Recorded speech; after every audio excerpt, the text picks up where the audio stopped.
నమస్కారం. ఈరోజు మనకి ఇక్కడ జనజాతీయ గౌరవ దివస్ బిర్సా ముండా అనేటువంటి ఒక గిరిజన నాయకుడికి 150 సంవత్సరాలు ఆయన దినోత్సవ సందర్భంగా జయంతి ఉత్సవాలు భారతదేశం మొత్తం జరుగుతున్నాయి. దాంట్లో భాగంగా కేంద్ర ప్రభుత్వం వారు మనకి గిరిజనులకి అనేక పథకాలు ప్రవేశపెట్టారు. ముఖ్యంగా మారుమూల కొండ ప్రాంతాల్లో ఉండేటువంటి గిరిజనులకి రోడ్డు సౌకర్యాలు కానీ, అట్లాగనే ఇంటర్నెట్ సౌకర్యం కానీ, వైద్య సౌకర్యం కానీ, విద్యా సౌకర్యం కోసం పాఠశాలలు కానీ తక్కువగా ఉంటాయి. కానీ వాళ్ళందరినీ కూడా సామాజికంగాను, విద్యాపరంగాను, వైద్యపరంగాను అభివృద్ధి చేయడానికి ప్రభుత్వం వారు అనేక కార్యక్రమాలు చేస్తున్నారు. దాంట్లో భాగంగా మీ అందరికీ కూడా అవగాహన చేయడం కోసం ఈ ప్రోగ్రాం ఏర్పాటు చేయబడింది. ఈ కార్యక్రమానికి ఇచ్చేసినటువంటి జిల్లా గిరిజన సంక్షేమాధికారిని వరలక్ష్మి మేడం గారికి, మరియు అదేవిధంగా ఈ సచివాలయ కార్యదర్శి పద్యనాయక్ గారికి, అలాగే సచివాలయ సెక్రటరీ గారికి, వీటీడీఏ ప్రెసిడెంట్ వీరయ్య గారికి అందరికీ కూడా ఆశీర్వాదాలు కావాల్సిందిగా ప్రార్థిస్తున్నాం. ఈ సందర్భంగా మీరందరూ కూడా ప్రతి ఒక్క వ్యక్తి కూడా ఆధార్ కార్డు కలిగి ఉండాలి. అలాగే వచ్చేసి ప్రతి ప్రభుత్వ పథకం నుంచి ఏదైనా మనం లబ్ధి పొందాలంటే తప్పనిసరిగా బ్యాంక్ అకౌంట్ కలిగి ఉండాలి.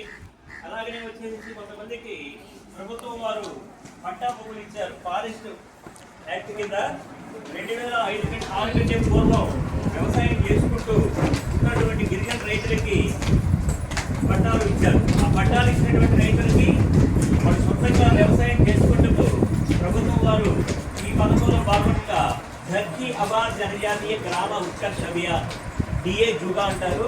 ఈ ప్రోగ్రాంలో మనకి ప్రభుత్వం వారు, కేంద్ర ప్రభుత్వం వారు దాదాపు ఈ 5 సంవత్సరాల్లో 26 రాష్ట్రాల్లో 79,156 కోట్లు ఖర్చు పెట్టాలని అంచనాలు వేశారు.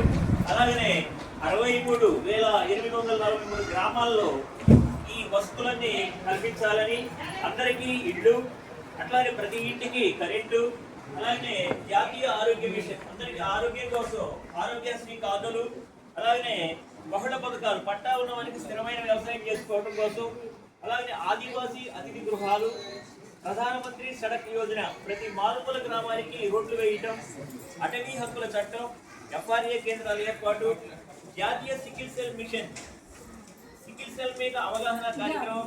అంటే ఈ సికిల్ సెల్ అంటే మీకు ఆల్రెడీ పోయిన సంవత్సరం వైద్య శాఖ వాళ్ళు ప్రతి గ్రామంలో, ఎస్టీ గ్రామాల్లో 3 ఏళ్ళలో తిరిగి ర్యాపిడ్ టెస్ట్ చేశారు. సికిల్ సెల్ అంటే మన శరీరంలో రక్త కణాలు పొడవలి ఆకారంలో ఉండి రక్త ప్రసరణ సరిగా జరగకుండా మనకి ఎనీమియా ప్రాబ్లం ఏర్పడుతుంది. దానివల్ల శ్వాస తీసుకోవడం కష్టంగా ఉంటుంది, రక్తహీనత కలుగుతుంది. దాన్ని నివారించడానికి, అవగాహన కల్పించడానికి గుర్తించిన వారికి సలహాలు ఇవ్వటం, వాళ్ళకి ఏ విధంగా మందులు వాడాలి ఏంటి వాళ్ళని ఎప్పుడు కూడా తెలియపరచడం ఈ కార్యక్రమంలో భాగంగా వైద్య శాఖ వాళ్ళు చేస్తున్నారు. అట్లాగనే అంగన్వాడీ కేంద్రాలు ఏర్పాటు. ఈ పథకంలో భాగంగా దేశం మొత్తం మీద 8,000 అంగన్వాడీ కేంద్రాలు గిరిజన గ్రామాల్లో ఏర్పాటు చేస్తారు. ఇది మొత్తం కూడా 5 సంవత్సరాల్లో జరిగేటువంటి కార్యక్రమం. అట్లాగనే ప్రధానమంత్రి మత్స్య సంపద యోజన, కొంతమంది గిరిజనులు ఫారెస్ట్లో ఉండే, అలాగే చెరువుల్లోనూ కాలువల్లోనూ చేపలు పట్టుకుంటారు.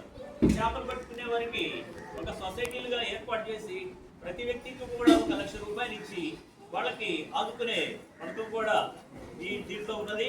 దీంట్లో మొత్తం కూడా 17 డిపార్ట్మెంట్లు, 17 మంత్రిత్వ శాఖలు సమన్వయంతో ఈ కార్యక్రమాన్ని ఏర్పాటు చేశారు. జలజీవన్ మిషన్, ఈ కుళాయిల ద్వారా ప్రతి ఇంటికి వాటర్ సప్లై, నీళ్లు సప్లై.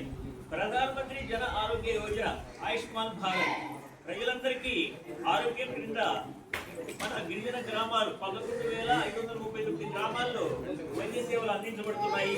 అలాగనే ఈ టెలికాం సాంకేతిక అభివృద్ధి, అంటే భారతదేశం మొత్తం మీద 5,000 గ్రామాల్లో ఇంటర్నెట్ సౌకర్యం కూడా ఏర్పాటు చేయాలని లక్ష్యంగా పెట్టుకున్నారు. అలాగనే నైపుణ్య భారత్ మిషన్, దీంట్లో భాగంగా గిరిజనుల్లో ఎక్కువ భాగం 10th క్లాస్ లోపల చదువుకొని